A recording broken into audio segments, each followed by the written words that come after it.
My wife said, "Go to sleep without me," the same way someone waves off a small inconvenience. Casual, distracted, without even looking up from her phone.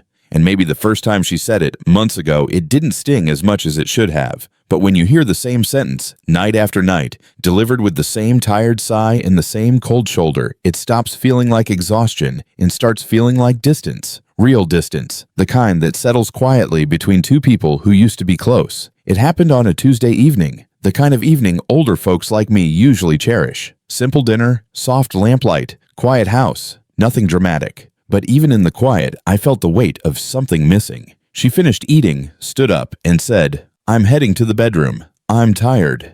If I fall asleep, just go to bed without me." There it was again. The same line. The same dismissal. No kiss on the cheek. No good night. Not even a glance. Just nothing.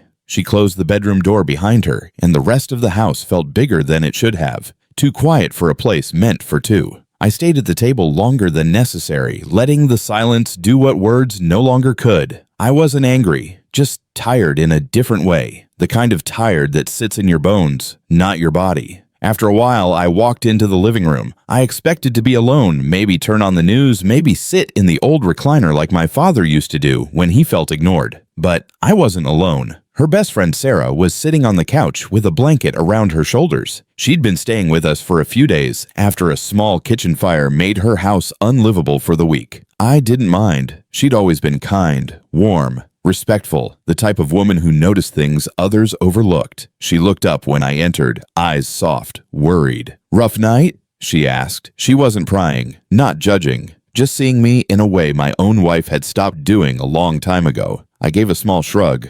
"Same old." She set down her tea mug and tilted her head the way someone does when they already know the answer, but lets you say it anyway. "She went to bed early again?" "Yeah," I said quietly. "Told me to just go to sleep without her." Sarah breathed out, slow, like she'd been expecting that. She says that a lot lately. I didn't respond. What was there to say? The truth was obvious. But then she said something that caught me completely off guard. "Well," she said softly, "I'm wide awake." I looked up. Sure, I misheard her, but her expression didn't change. She wasn't flirting. Boy, she wasn't reckless. She was simply honest. "I can't sleep either," she added. "It's been a long week. Would you mind staying up with me a bit? I could use the company." Her voice was warm in a way that felt familiar, like the way people used to talk to each other before everyone got too busy, too tired, too distracted to care. I hesitated, not because it felt wrong, but because it felt strange to be wanted, even platonically, after months of being brushed aside. "I don't want to intrude," I said. "You're not intruding," she replied gently. "I know you're lonely, even if you pretend you're not.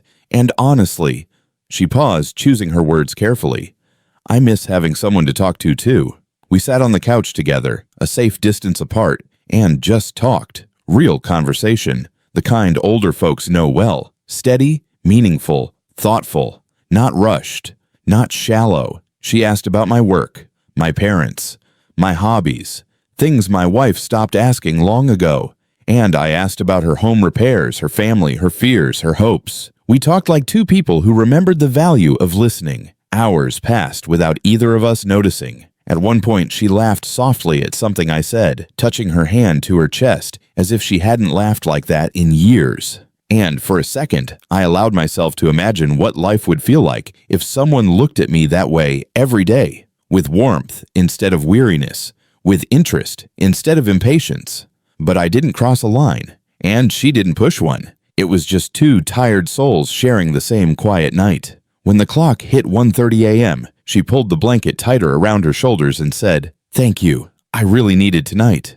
"So did I admitted. She looked at me with an expression that was almost sad. "She doesn't see what she has," she said quietly.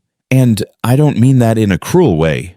I see how much effort you put in, how patient you are. You deserve someone who stays awake for you, someone who doesn't treat you like a burden." Her words hit me harder than anything my wife had said all year. I swallowed. "It's complicated." "It doesn't have to be," she whispered, "not when only one person is trying." Before I could respond, a soft creak came from down the hallway. My wife's door opened, and she stepped into the living room, hair messy, eyes half open, surprised to see us sitting there. "Oh," she muttered, "You're still up?"